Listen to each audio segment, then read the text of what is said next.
Shalom, shalom, everybody. Ariel Tzadok here from the KosherTorah School, found online at www.KosherTorah.com. We are going to now have our second lesson in a series which I have titled Kabbalah 101 Plus, the basics, which I say is not your rabbi's Kabbalah. Or in other words, I'm not just going to teach you the party line popular stuff that you read in all the books that everybody repeats, but no one seems to understand. Now, we're going to get to the real deal. We're going to go back, way back. Remember having a Wayback Machine? How many of you have ever heard of a Wayback Machine? I know, I'm dating myself. But in this family, as you very well know, we are very big dog lovers. Of course, I have Sierra sitting on the couch behind me. And of course, the Rabbanit now has our little sweet Levana, who just ate her dinner, chewed up half the house, and is having her rest right now. Well, back in the day, way back, it wasn't so much that you had a boy and his dog, as much as sometimes you actually had a dog and his boy. How many of you remember, right? Mr. Peabody and Sherman. Shame on you youngins. You have no concept of true American culture, and that I quote to you all these things that most of the young people have no idea what I'm talking about. But that's okay. You know what? I think that part and parcel of being true to oneself means that one should have the right and the privilege, if one wants to be a little crazy, as long as he's not hurting anyone or himself, that's totally fine. And I'm a lot crazy and I don't care. You know, I tell people that I have a very Butlerian attitude towards things. How many of you remember the character Rhett Butler from the I think it was 39 movie? Gone with the Wind? Clark Gable, Vivian Leigh. It's the story of the glory of the Old South, extremely and totally politically incorrect today, but in my opinion, still probably one of the most fantastic films ever made. Deal with all the racial stuff in it, but as a film, it's still amazing. Well, the character Rhett Butler ended the program, the movie, with a very famous, shocking line, in which he was talking to his wife Scarlett O'Hara. And he said to her, "Frankly, my dear, I don't give a damn." And the word damn, so shocking to be heard in the public films back in the day. And according to some sanctimonious rabbis, words like damn and crap, you shouldn't say those. Oh, shut up. You know, I have zero tolerance anymore for religious hypocrisy and people who always try to make you seem that they are holier than thou. Our sages were never like this.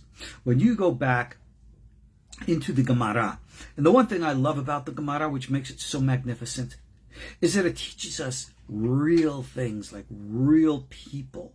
The Gemara, remember, for those of you not Jewish, please understand, the Talmud is not a Jewish Bible. It's not a second Jewish Bible. It's not a Jewish New Testament. It's not scripture at all.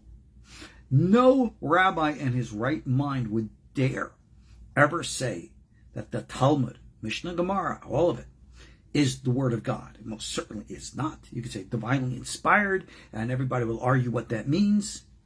But what the Talmud is an encyclopedia of 1,000 years of Jewish knowledge, ideas and beliefs, much of which is embraced and accepted, much of which is not. And unless one becomes understanding and scholarly in these things, you just really don't know what Judaism does and does not teach. Like the scriptures, our Talmud does not believe in hero worship. We don't put anybody on a pedestal. We look at every single individual as great as they come, like a Moses, right? Moses, this is a guy who spoke face to face with God, received the commandments, went up to heaven. I mean, that's a pretty impressive accomplishment. If anybody should have, a sense of pride, he would. And they said that the most humblest man in the world. You know why? Just tell you this. When you put aside the mythology and the fantasy, and you get down to the real nitty-gritty of life, even if you're a Moses, and you're going up, and you're seeing heaven, and you're seeing the angelic choir, and you recognize the real essence of what it is, not some fantasy mythology of what you think it is, you go, oh my gosh, hokey smokes, I'm not a real big dude, am I? Maybe I'm a big fish in a very itsy bitsy pond, but I'm in the ocean right now, and I ain't too big at all. This is the week of the Day of Atonement, Yom Kippur. And the topic of this class in our Kabbalah series is going to be the real Kabbalah of Yom Kippur and Kapara, which means atonement. What it really means. I want to go and discuss the real deal as Moses revealed to us in the Torah. Get back into the Hebraic way of thinking and understanding these things. And gosh, I wish I could take the camera and shake it into people's heads. Dear God, please learn and understand the difference between what our sages called pshat and what they called midrash. All right? Many times we read things in the Talmud, even Rashi's commentary to the Torah. All of the Kabbalah, the later Kabbalah, Zoharic Kabbalah, Kitvari and the like, all of this is, for the most part, what we call midrashic, which means it's not literal or historical. It is moralistic, psychological. It is intentionally embellished with the intent of providing, teaching, moral guidance. And this is vital to understand, even specifically with the Zohar. People read things in the Zohar and they blindly think this is pshat or literal. And it's so frustrating trying to help people understand, for example, in English literature, the difference between poetry and prose, the difference between symbolism, even a metaphor or a simile, and literalism, right? If I were to say to you, love is a red rose handed with the hand of sincerity to one's love with the dawning of the rising sun to represent the opening of one's heart. Okay, that's a lovely little picture. I'm sure we could all get that. And you go, oh, that's really sweet. Okay, fine, cool. But that's not what love is. It's a symbol. It's a picture. It's poetry. When it comes to understanding Scripture, Talmud, Judaism, we must understand the differences between these things. And this is vital when it comes to understanding things like good and evil. Our sages and the Talmudic period, as we know, developed in the days of the Second Temple and following through to, ballpark, just about the time of the rise of Islam was the Talmudic period. Now, during this time, a whole lot of stuff happened. But during this time, the temple in Jerusalem was radically different than what it was in the days of Solomon, David, in the first temple. Of the big differences, of course, the kavod, the actual presence of God, was absent. There was no Ark of the Covenant. When the high priest went into the Holy of Holies on Yom Kippur, he went into an empty room. They didn't bother to make like an artificial, a make-believe ark. They didn't make a Lego version of it and stick it in there. There was nothing there. It was completely different. Now, just a little tidbit here. For those of you who are familiar with the traditional Jewish prayers on Yom Kippur, in the Chazara, or the repetition of the Musaf prayer on Yom Kippur, we recite a repetition of the order of the high priest's day on Yom Kippur. It's called Seder HaAvodah, the order of the service of the day. And it opens up with a very revealing statement that days before Yom Kippur, the sages would go to the high priest and they would say to him, okay, guy, we want to make sure, look, our entire atonement, the atonement of the nations, depending on you, we want to make sure you're going to do the right thing. And it says that the sages would then turn their face from him and cry. Why? Because they suspected him of not being, legitimate. And the high priest would turn and again cry because he was suspected. Because in the days of the Second Temple, the high priest was more or less a political position. And the one who stood in that office most likely was, a kosher Kohen, I think in most cases. But you never know. They had the secularism in those days, kind of like what modern Israel has today. And the temple was totally compromised. That's why you had a large group of priests who called themselves the Sons of Tzadok, no family relation, who went out into the wilderness. And they created a separate yeshiva, for lack of a better word, and code named it Damashek. And this was called the separated ones, or the Perushim. Now, most people think the Perushim are Pharisees. Well, they kind of were. But there's another name that the moderns call these groups, and they were the Essenes. And people, especially today, have created all kinds of mythology and fantasy about the Essenes. Let me tell you, the Essenes were real summing up, okay? They were the Jewish Taliban of the day. They were radical. They were extremists. They were a dangerous brood. They went around killing people. They were not nice. But yet they were the most extreme of the day. Go study this. This is the real history of these groups. Now, as we know, and you'll see where I'm going with this, one of their leaders was, of course, the famous historical Yeshu. Christians know as Jesus. Certainly was not a man of peace. He was a man of violence, a man of war. He was a dangerous dude. Didn't like women, did not like Gentiles and the like, but that's not the topic for tonight. You'll see where I'm going with this in a second. Well, we have an old teaching, a midrash, which states that the sages were so concerned and fearful of the growing influence of his group, which again, eventually they were known as the Biryonim, or the zealots who provoked the civil war with Rome and led to the destruction. That's Tisha B'Av talk. But one of the members of the Sanhedrin, according to our midrashim, the midrash of Shimon Kefa, stood up and said, Rabbis, I have an idea. Let me infiltrate this group from inside. I will give them a whole bunch of teachings, a whole song and dance, and I will spiral them away from Judaism on one condition, that you will never forget that I'm doing this clandestinely and that I'm not apostate to Judaism.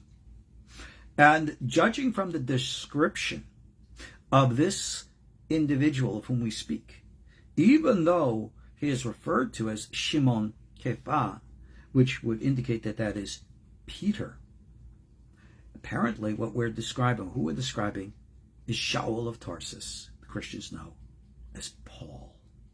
Now, I mention this for a curious reason with the Seder Avodah, because if you look into books like Sefer Chassidim and the like, there's a halacha that you're not allowed to curse the name of Shimon Kefa because he is the author of the Seder Avodah that we recite on Yom Kippur. You getting this? If the identity of Shimon Kefa really is Paul of Tarsus, and if Shimon Kefa really is the author of the Seder Avodah, then the Seder Avodah that all we Torah faithful Jews recite on Yom Kippur is written by Paul of Tarsus. Put the pieces together, that's pretty much what it says. That's something for you to contemplate this Yom Kippur. But what's Yom Kippur all about?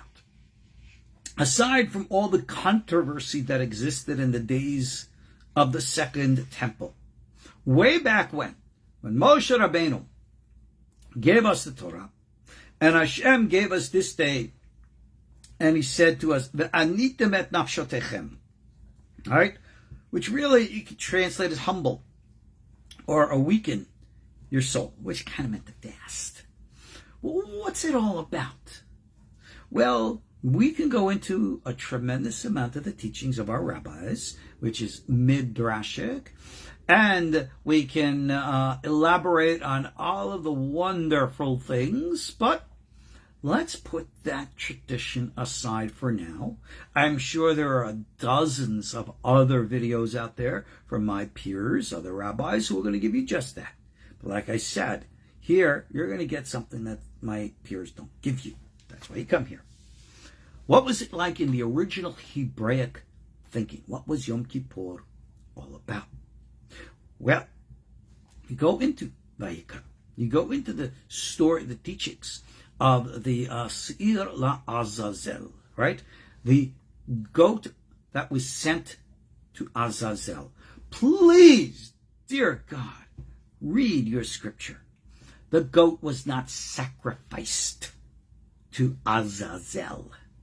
Azazel is not the name of some angel, some god, lowercase g there, or anybody else. Azazel is not somebody's name, all right?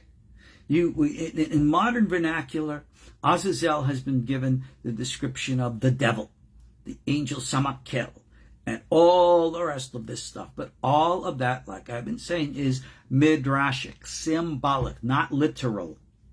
In the days of Moses, Azazel, if you look at angelic names, Azazel is not an angelic name. It's not spelled like an angelic name. And just because it ends with Zel doesn't mean that it's angelic because it sounds like or rhymes with El, like Michael, Gavriel, and therefore you have Azazel. It's not Zael, it's Zel. And that means it's a different suffix. And therefore it's not an angelic name. So please, when you read in all the other Judaic literature that refer to him as the devil, the Satan, and blah, blah, this and that, this is symbolic talk for moralistic purposes.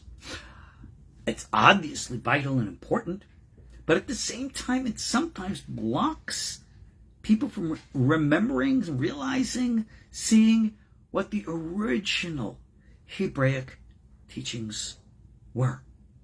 And that's what I want to talk about right now. You see, Kippur today is a profoundly important and vital archetype, which is not only of importance in the Jewish tradition, but the whole concept of getting right with God and making atonement for one's sin. This is vital stuff. Atonement, unlike in certain religious traditions, Jewish and otherwise, is not just by saying, okay, you know what? I did bad. So I got this idea. I did bad, so instead of punishing me, let's punish you instead. How about that? God forbid, if person A robs a bank and therefore gets caught and is going to be sentenced to 10 years in jail, can that person therefore make a payment and say, Your Honor, rather than I go to jail for the crime of robbing the bank, I've just paid X thousands of dollars to person B who will sit in jail in my stead? And the judge is going to say, yeah, okay, that sounds fair to me. Really? I don't think so. That concept of sacrifice is not what the korbanot of the Torah was all about. Torah is all about what we can understand as a natural balance of nature's energy. Everything revolves around the balance of energy. And the best word for balance, in my opinion, isn't just to say shaveh or things like that, but rather shalom, which we translate as peace. But peace means everything in its time, everything in its place. So in the day, before Kabbalah became a metaphysical philosophy, the ancients dealt with feelings and energy. You want to know what they thought, what the philosophy was in biblical times? Read Kohelet, read Tehillim, read Mishlei, read the wisdom books, and you'll see that they weren't profound, in-depth philosophical discussions of the universe. You had to wait for Plato and Aristotle for that. No, we dealt with things much more hands-on, in-depth, experiential. So, when it came to Yom Kippur, you must understand it within a context of energetic shalom, or balance. What was it all about? We know that this Hebrew month, Tishrei, corresponds to the astrological sign of Moznaim, which is Libra, which is the scales. It's the natural time of balance. For those of you who have my book, Cycles of Time, you could read in my essays about Yom Kippur and Rosh Hashanah, where I've written about this in great detail. Everything is all about natural alignment. And I will give you a warning right now, just time stamping us. Tonight is the 13th of September 2021. I'm going to tell you right now, in 2 days from now, when Yom Kippur comes, we say about Rosh Hashanah, Yom Kippur, and then later in Shemini Atzeret, the 8th day of the holiday of Sukkot, actually Hoshana Rabbah, but whatever. We say that the judgment of God is then signed, sealed, and delivered. So, Yom Kippur is when we seal what's going to happen. Everything's going to happen for the next year is going to be decided 2 days from now. Just going to let you know that. So, you get your act together. Or don't go complaining 6 months, 10 months down the line if something goes wrong, if the world goes to hell in a handbasket, any more than it is now, and say, well, it's all part of a great cycle of things. The 10th day of this month was a time in which the energetic balance of the people was to be recalibrated with nature. And that recalibration is what we call in Hebrew Kapara, which is from the root of the word Kippur, which means atonement. Some make the pun and say at one meant atonement because it's kind of spelled the same way. And that's true. But you have to understand what that means. What does it mean, atone? You've sinned before a wrathful God, and you better say you're sorry, or the Lord is gonna get ya. Well, if things were like that today, think how many people the Lord is gonna get this year. Oh my gosh. Starting with all the political leaders, the economic leaders, the social leaders, the entertainment people, the news people. Oh my goodness, who's gonna be left? If we all fell victim to a wrathful God. Let's put mythology aside. It doesn't work like that. Everything's energy. In the day, what HaKadosh Baruch Hu, what God commanded Moshe to do was very simple. We are going to perform the function, the act of Kapara, atonement, which means the removal of negative energy and the cleansing of it. This is what we call tahara, making things, if you will, pure or kosher. Now remember something. To be kosher or pure before God, rule number one, you have to be honest. Honest with yourselves before you can ever be honest with someone else. I know so many people, I'm going to be blunt, and then, if I upset some people, sorry, too bad. Look, Not all of us have lived prim and pristine and proper lives where we're prima donnas. Some of us got pretty raunchy pasts, pretty nasty stuff that we've done. We all know this. And you want to know something? That's life. Okay? In our Torah tradition, we do not stigmatize people because of their past. And we've had people who've done some pretty nasty things, immoral things, unrighteous things, violent things, evil things, depraved things. But people do, let me rephrase, they can and do change their lives. Now, something that we don't have so much in the Jewish tradition that I've seen in the Christian tradition, where in which someone comes to the religion of Christianity and they leave behind their past. They call this being born again, which is actually a Jewish concept, which we call teshuvah, but we'll get into that right now. And one of the traditions that the church has is they call people up to give what's called witness, where which they go in front of the public and they say, let me tell you what I was like, and let me tell you how God changed my life. Okay, that's great. People are inspired by that. But sometimes when doing this, when people are elaborating on their past, they tend to elaborate just a little bit too much. Where you can see, oh yeah, I used to do all these evil things. Oh, let me tell you about the evil that I used to do. Oh, is yes, so evil. And you can tell there's no real remorse there. When it comes to teshuvah, a point that's very clearly defined in the Torah, halacha, Rambam, is that a real return requires three things. Okay? Three things. Well, we'll see. Number one, if you've done something wrong, what defines what's wrong? Well, how about looking yourself in the mirror and saying, gee, I effed up. You know exactly what I mean when I say that, right? Now, you might have hurt somebody else. You might have hurt yourself.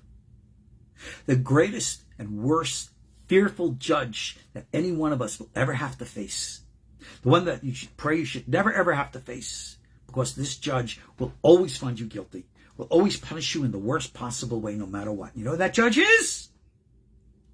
Yourself. And you know it. Guilt. Shame. These are the most painful punishments that we all suffer from.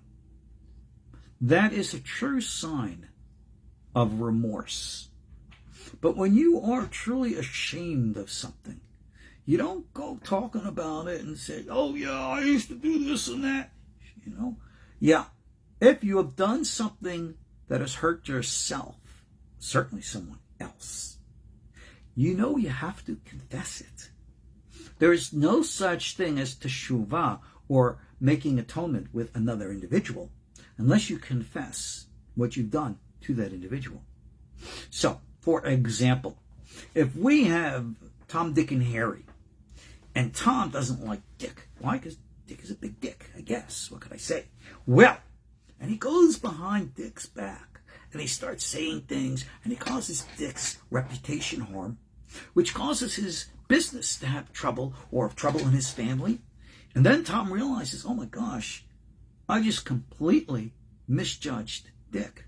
I'm the big dick, not him. Well, Tom can't just say, I'm sorry I did this, and leave it. No, he's actually got to go knock on Dick's door. Hey, Dick, I got to have a talk with you. I really messed up. I really screwed up, man. And I got to really, really tell you what I did. I'm sorry. I'm ashamed of it.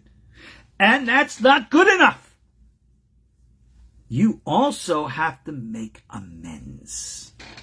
So, this is halacha. You should know. If someone steals, not only do you have to pay back what you have stolen, you have to pay back sometimes 2, 3, 4, 5 times the amount. Think about this. If the penalty for theft today was to not only pay back what you've stolen, but 500% on top of it to the victim, I think a lot of people would think twice before they would steal. Wise are our sages and the laws of Dinei Maimonot, as we say. So you must have sincere remorse. You got to really be guilty, feel ashamed of what you did. You have to confess it. And then you have to make amends.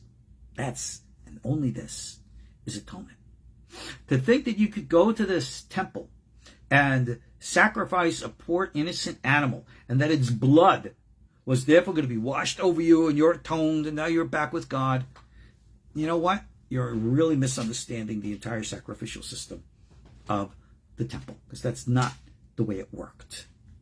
The sacrificial system, and I am of the opinion of Maimonides in this, where in which I believed it was means to an end for a time only. And yeah, I am of that weirdo Kabbalistic group that believes that when the third temple comes, and no, I don't think it's going to be built by man. I don't think any group in Jerusalem today or anywhere else in the world can or will rebuild the temple. They might rebuild what was in the second temple, an empty Holy of Holies, which is nothing. Right? You want the real temple? Like the Talmud says, surprisingly in agreement with the Zohar, that the third temple is going to come ready built down from heaven. Is that a symbolic metaphor? Is that literal? Is it meaning that some kind of mothership is going to land on the Temple Mount? I guess we'll find out when the time comes. It's interesting to entertain the thought, but we just don't know. And I guess we'll find out. But sacrifices. This wasn't just about turning the temple into a butcher shop. It wasn't just about that. If you did not have sincerity when you offered a korban in the Beit HaMikdash, a sacrifice in the temple, it wasn't accepted. It was rejected. It was actually considered a worse offense because you would essentially be lying to God. Well, more so to yourself and others and things like that. It's really bad. So to offer a sacrifice, you had to be of a certain mindset. And that was a big deal. And today, think about it. When we want to really make amends, when we really want to make a difference, now you can turn to God in prayer and say, God, I am sorry that I did not keep proper kosher, or I violated your Sabbath laws. All right, I feel shame. I'm going to go back because, if you're a Jew, you shouldn't be eating pork and shellfish. Come on, you should know that. You don't need anything to tell you. Shame on you. If you're a Jew, you light Sabbath candles Friday night, you observe the holidays, you fast on Yom Kippur. If you were to go to Israel today, even amongst the secular, almost everybody fasts on Yom Kippur. The whole country closes down, secular, religious alike. They still got, an understanding of things. And all these modern manipulations brought on by modern innovations or interpretations of Judaism never took hold in Israel because they're too honest. They know what is and what isn't proper Torah. And if they're not going to observe it, they're not going to observe it. They don't need anything to try to justify it for themselves. So, back in the day, God says to Moses, you're going to perform a ritual. It's not symbolic. Yes, it's archetypal. That's going to speak to the collective psyche of the nation. But it's more than that. It is an actual psychic relocation of energy. Essentially, and remember, no goat was sacrificed to some body or thing called Azazel. Azazel wasn't even necessarily the name of a person, thing. It was the name of a place. It was the name of the wilderness. So today, when you want to tell somebody to go to hell or go to the devil, you say, Lech la'Azazel. All right? Literally, that would mean go to the desert. All right? But today, of course, we've applied midrashic interpretation to Azazel and call him something else. Don't believe all the midrashim, please. Midrashim are wonderful, beautiful teachings. Believe them for what they are. Midrash, not pshat. Right? Not literal, not historical in that respect. What happened on Yom Kippur, and remember, who was the high priest on Yom Kippur? I should play the Jeopardy music while you think this. Remember, it was never Moses. Moses never, ever, ever served as high priest in Israel. Moses was God's prophet. Moses was God's man But Moses was never the high priest. That was Aharon. And then Eliezer after him, Pinchas after him, down the line through the Tzadokite line. Now, on Yom Kippur, the priesthood, and expanding from them, the priests and the Levites, who became known as the Bnei Nevi'im, the children of the prophets, they were the group who are the recipients of the reception, the teaching, the Kabbalah, the real Kabbalah. And they're the ones who taught it. So if you were a student of the temple priests or the children of the prophets, then you were a receiver of their tradition, which means you were a mikubal or mikabel Kabbalist. That's the real deal. They understood how energy worked. The high priest, in the performance of the sacrifice, within the meditations and the contemplations that he did, would literally, in his words and prayer, act like a vacuum to take the sincere resolve of the collective nation that sought to make amends for being out of sync with the natural order. And he would be able to draw in all of that disharmonious energy. Yeah, like a psychic siphon. And he would be able to then project it onto both was slaughtered in the Beit HaMikdash. Actually, it wasn't. The other one was what? This one was taken out into the wilderness. And the goat of Azazel, according to the Seder Avodah, they took it, pushed it down a mountain until it died. Because what it had done, whether they were actually able to psychically do this in the days of the Second Temple or not, I guess the jury's out on that one. Because remember, the high priest really did or did not know what he was doing. That's why the sons of Tzadok were out there in Damashek. Remember, that's the Damascus document people. But anyway, aside from that, originally, Aharon, Eliezer, Pinchas, they knew how to cleanse the people. That's why it says on this day, Hashem would, cleanse the people. B'yom hazeh chaper alechem, v'kol chatotechem, lifnei Hashem titharu.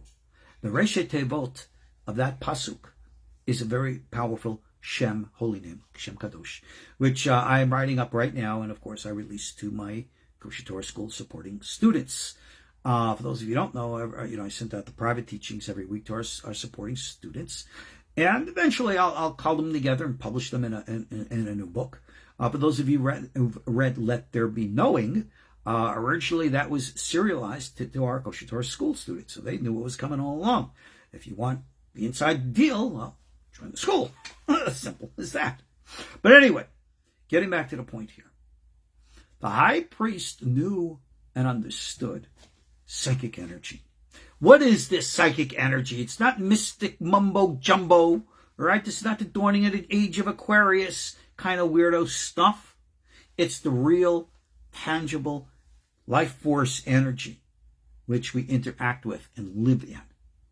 We are surrounded by the air we breathe. But in that air, there's life force energy. In our tradition, we call it nefesh. That's why the Torah teaches that the life is in the blood. We say the nefesh, the life force energy is in the blood. And only with the passing of the purification of the life force energy, the nefesh, is there able to be this alignments process called atonement. So for those who want to use that verse in Leviticus, so you need the blood of atonement, you're missing the point. All right, so yeah, I know that's the foundation of many of the Christian teachings. Honor and respect to our Christian brothers and sisters, but please understand, all right, we understand things a little older way than you guys do. I'm not going to disavow you, right? You're still our brothers and sisters, and we're going to have to keep that in mind, especially what's coming down the pike real soon. Just remember that. But getting back to the point here, the priests understood how to actually remove negative energy. This is something that today we can call energy healing. But energy healing today, and I'm a very big believer in energy healing and energy healers. But you know what my frustration is that all the people who call themselves energy healers, I really don't see people who can really do it in spite of what they claim that they're doing. You know, when it comes to things, energy healing is not midrash. It's not symbolic. It's not archetypal. It's not psychological. It's tangible. It's physical. It's real. Many people can heal our emotional wounds. That is energy healing too. And a lot of people can make us feel good, make peace inside ourselves, have a good cathartic experience. Well, that's great, important, vital stuff. But what happens if, God forbid, you fall down, you break a leg? Where's the energy healer who can, do the Darth Vader stuff and remend the bone? That's energy healing to me. Can it be done? Oh, I'm certain that it can. But this type of energy healing usually is not a spiritual practice. It's a psychic one, which means that it works in accordance to the, if you will, laws of nature or the natural, which some might refer to as the supernatural because they don't understand it. And one of the systems in which this functions in a very viable, realistic way is in the old Chinese system called Qigong. And Qigong, as it's practiced today, is for relaxation and meditation and feel good. Yeah.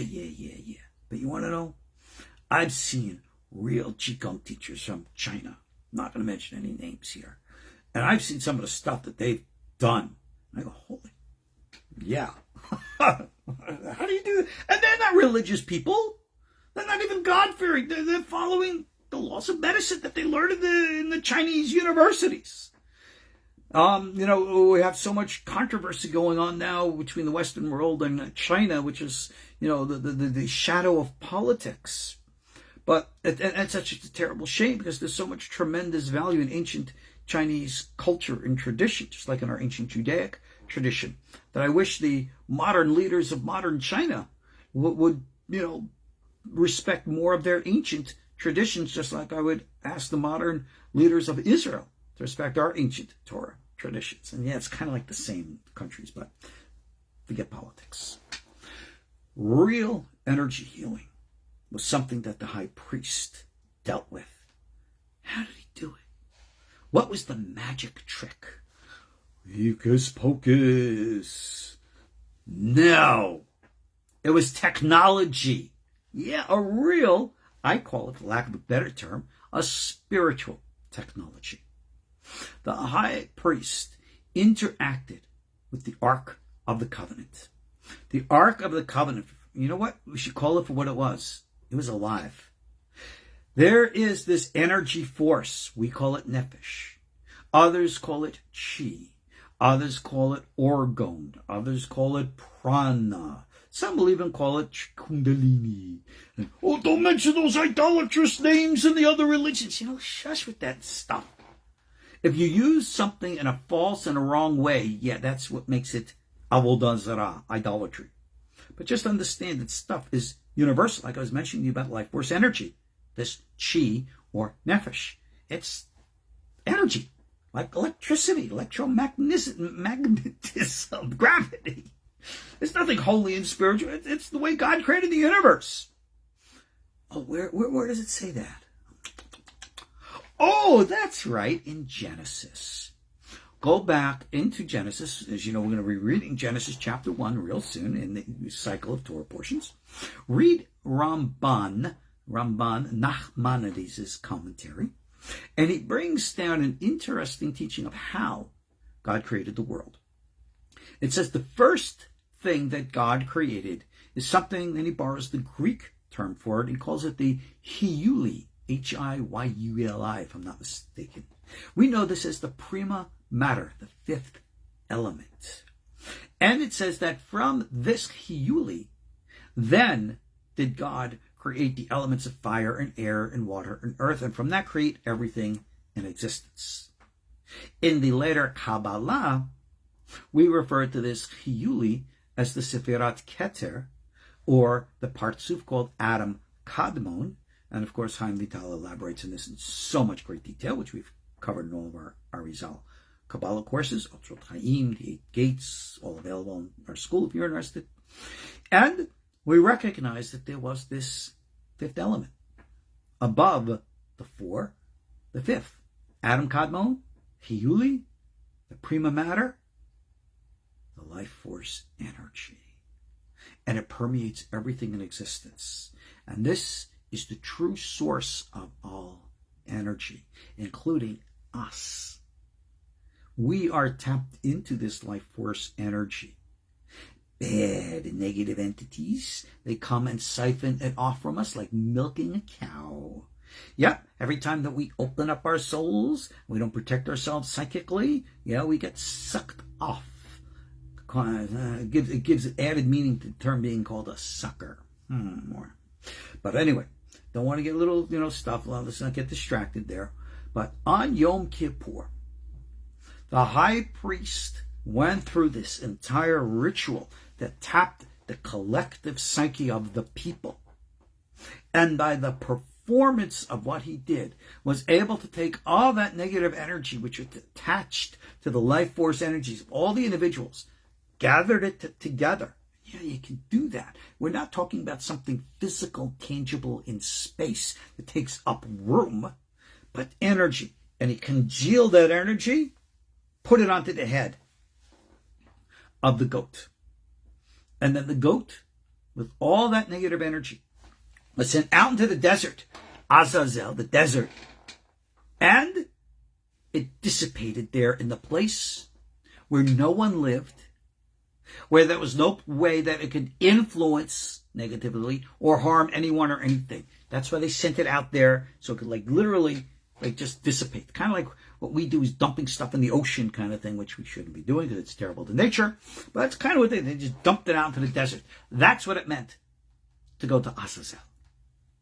Today, physically, in that respect, we have no Kohen to do this.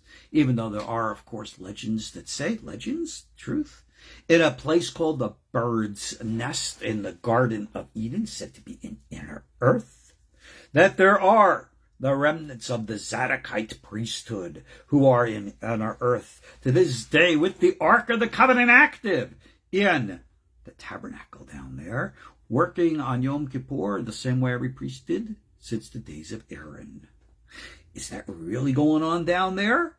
Gee, I don't know. I haven't been down there physically that I can tell. So I can just tell you that's what the legends say, and who knows. Makes sense to me, but what do I know? But for you and I personally, we have to learn a lesson from this about the vital importance of energy balance. Energy balance is not some stupid philosophical thing that you think is done because you say it's done. Think about it like this. I want to repair a broken and weak physical body. So I close my eyes and I meditate. I know I've been broken and weak. Now I am strong. Now I am healthy. Now I am powerful. I know that I can go to the gym and bench press 200 pounds. I know it. I believe it. Hallelujah. And because you believe it, you think it's real. Well, don't try going to the gym and lifting up that 200 pounds so quick. It ain't going to work. You think that you can get atonement so magically. Sorry, it doesn't work like that. We have a great teaching that our sages have in the laws of kashrut. Ke bala'o, kach palto. Like something is absorbed in, so it is depleted out. When we mess up our lives and we do bad things, you got to make amends for that. You got to make atonement for that. You got to get it right. You got to get it straight. No lying. No hiding. You got to confess the shame. You got to live the shame. Got to own it, as they say, and overcome it. You know what? I did these things. Yeah, that's what I did. Yeah, it was disgusting. It was depraved. It was horrible. I treated people badly. I lied. I cheated. I steal. I did all this horrible stuff. I was a real so-and-so. Okay? Now what? Well, now I'm religious, and I observe kosher, and I observe the Sabbath. I still cheat a little bit in business. You won't learn anything. Cheating in business. Immorality. I see such depravity going on in so many circles, even in the most ultra-Orthodox communities. I see all kinds of abuse, all right? Abuse of gambling, of alcohol, of drugs and sex. And it's like the people are totally secular or worse. Religion has performed no viable positive function in their lives. That's not religion. No religion that I know. I don't care how big your black hat is. That's not it. The way the high priest would do this functionally was through the operations, like we said, with the Ark of the Covenant, the breastplate, all right, and all of this stuff, which interacted energetically. How? By the high priest turning it on with a switch. What was the switch that the high priest used to turn on all this stuff? You don't know? The Shem Kadosh, the holy name of God. And you could say, well, the holy name of God, we know it, Yud Kei Vav Kei. Everybody knew Yud Kei Vav Kei. In the days of the first temple, everybody knew Yud Kei Vav Kei. They called it by the proper name. If you're not students of the KosherTorah school and you don't see my work, but I printed this. I put it in Let There Be Knowing, which is the proper spelling and recitation of the original Yud Kei Vav Kei. It's no longer a secret. You can recite it until you're blue in the face. Nothing's going to happen unless you activate it from within. A point that's made very clear in the Seder Avodah is that the high priest would give the bracha, the high priest, the holy hands and stuff. He would recite the Shem Kadosh, the Shem HaMiforash, as it was called. And the people would bow and kneel and say, Baruch, Shem Kavod, Malchuto Le'olam Va'ed. We say that today with the Shema. Well, that is where its origins were. Yom Kippur, right? The Beit HaMikdash. What name did the Kohen Gadol recite? Some say it was the 42-letter name. Some say it was other names. It's lost to us. But understand what a name is. I teach this very clearly. I'm writing about it now. I put this in Let There Be Knowing. A name is not magic hocus pocus. It's that spiritual technology I made mention of before, wherein which, according to the Sefer Yetzirah, we have certain combinations of sounds which have specific intent and meaning, if you will, numerical correlations or gematrias based upon the Reishei Tevot, capital letters of the individual words of a verse. That's how we construct these things. Recently, I sent out one of the holy names and its development and usage in my public email list. If you're on my email list, you'll get access to it. And I think I might have put a link to it on my Facebook page. For those of you on Facebook, you can scroll down my feed there and see. It should be there from a few weeks back. And you'll get an idea of what the high priest actually did. And by chanting certain combinations of sounds, you activated the fire, the air, the water, and the earth, reversing them to their original prima mater state in the Chiyuli, and therefore, abracadabra, I create what I speak. And you would be able, by the tonage of the sounds, to influence and affect the subatomic and atomic reality and the energy underlying it of the world and reality in which we live. And this is exactly what the Kohen Gadol did and the Beit HaMikdash. He understood this, in quote, spiritual technology and operated it properly. And that is what was passed down to the priesthood, the children of the prophets after them, And these were the things that, again, you were being receivers of, a mikabel or mikubal. One of the great examples of this, surprisingly, is in the story of Eliyahu Hanavi. At the time when Eliyahu Hanavi was called upon to bring rain at the end of the 3 years of drought. So it's written in the Tanakh, in the Bible. You see it for yourself. Eliyahu bowed down to pray and raised his head. Any rain yet? No, nothing yet. Goes down, prays a second time. Any rain yet? A little cloud on the horizon there. Goes, prays the third time. Any prayer yet? Comes and rains. What was he doing? What was he just sitting there saying, please God, make it rain. Oh, please, please, please, pretty, pretty, please, with sugar on top. And what he had to like beg God even harder and harder. And what, God was being stubborn? No, I don't want it to rain here. No, all right. How mythological are we? You don't understand. Eliyahu created the rain. Eliyahu tapped into the psychic source underlying the fundamental fabrics of space and time and influenced it by the power that we call psychic, and was therefore able to manipulate everything in space and time through consciousness. This is what the Sefer Yetzirah calls Olam, Shana, and Nefesh. Remember Nefesh, life force energy? Mm-hmm. So in Yom Kippur, this is what the priest did. This is the way the atonement was accomplished. The individual had to really want to be free of this negative psychic garbage tap that, because of intentional or unintentional activity, brought them this negative stuff. And because they had the insincere resolve, that is what they brought to the Beit HaMikdash. And the high priest was able, through the sound technologies that he used in what we call the holy names, gathered it, put it all together on the goat to Azazel, sent it out to be dissipated back into the earth, which is why the goat was not slaughtered in the temple. You don't want to dissipate all the negative energy there. Take it out to a place where no one was, and you put it back down into the earth, kind of like grounding an electric circuit. And that's what happened. And that's what Yom Kippur was. So here we are, years and years later, with layer and layer of midrash, which tells us all kinds of stories.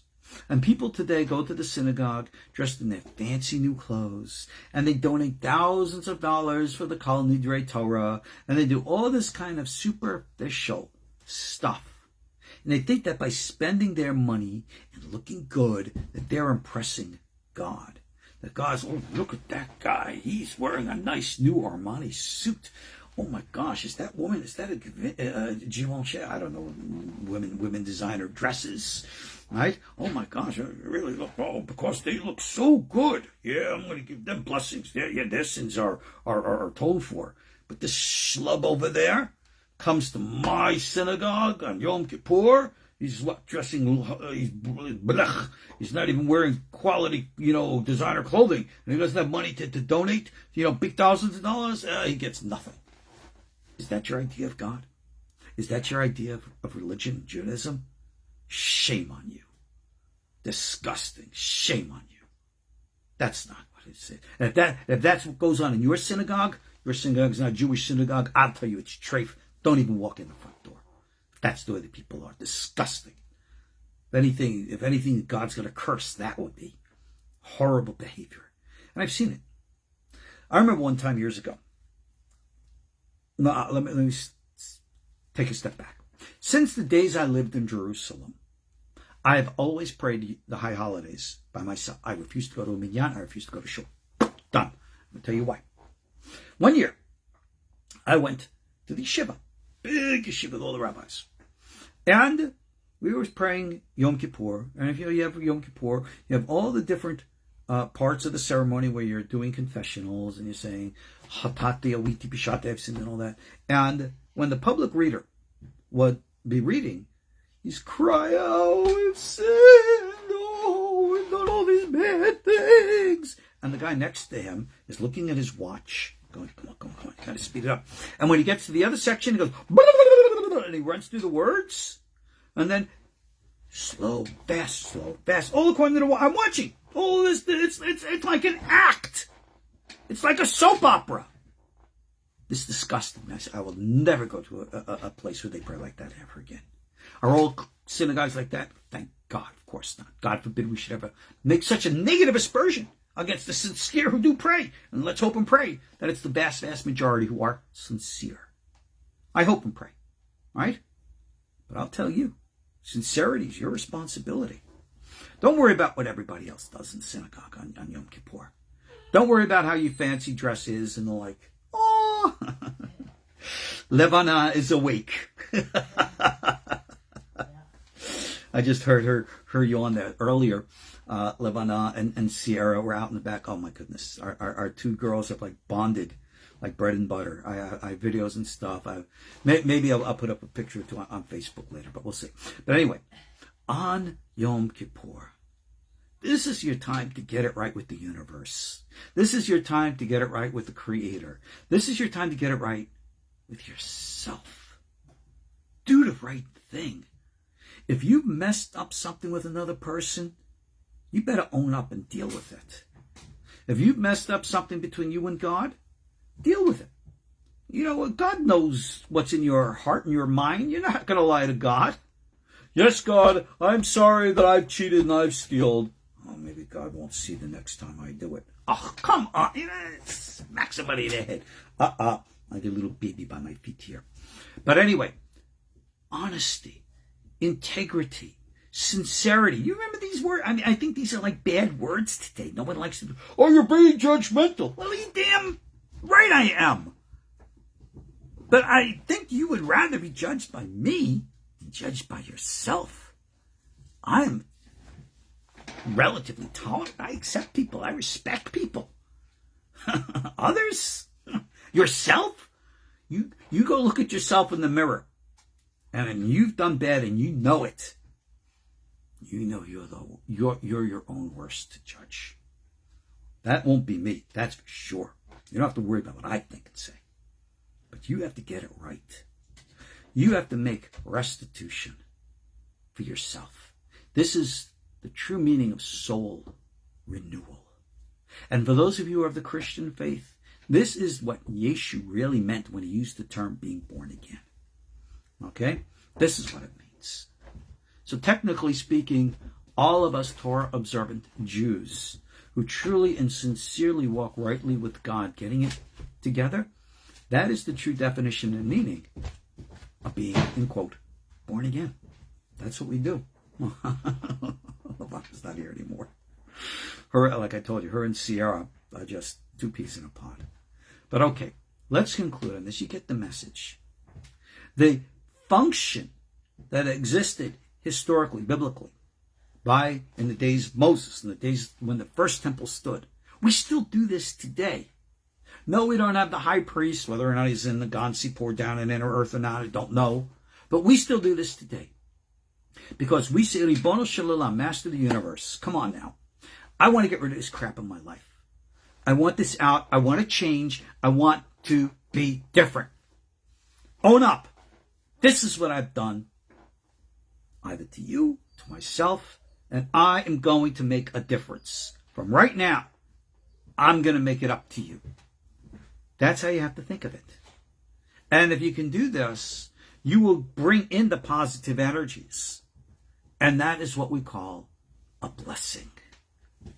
And if you can perform and provide the blessing, you will understand the meaning of Kapara, atonement. Because that is what this day is all about. Now, granted, this could be done every day of the year. And every day can become an individual's personal Yom Kippur. So be it, fine. But this is the archetypal day that we think of it in the global way. And that's exactly the way we need to remember it for every day. Alrighty, guys. Fasting, easy stuff. If you need to a guide for the halacha, the specific practices of Yom Kippur, like I said, you got 100 other my rabbinic peers out there. I'm sure you'll find all kinds of things online. Tell you how to fast, what to wear, what not to wear, what to do, what not to do, etc. Fine. That's not the purpose of our little chat tonight, so I didn't have to include that. But let me conclude and say to you, guys, get it right. You know we're in a really bad time in our world right now. A lot of stuff is going down. It's going to get worse. This is your time to get right with heaven, with earth, and with my little new canine daughter. Let's get the world right so she has a nice world to grow up in. God bless. All right. Are you happy now that you're on camera? Yes. Thank you very much, dear. Thank you very much. All right. Go back to mommy. Go. Scram. God's blessings. As we say, Gemar Chatima Tova. You should only have good things for yourselves, for your loved ones, for the life. Check out what we have to offer you for KosherTorah, Gemara School. You'll see it might be a worthy addition to things in your life this year. God bless. We'll see you all, the next couple Monday nights is going to be Sukkot. We're going to try to maybe do some things on some other nights, but we'll see. God bless. Easy fast. Get it right. Shalom.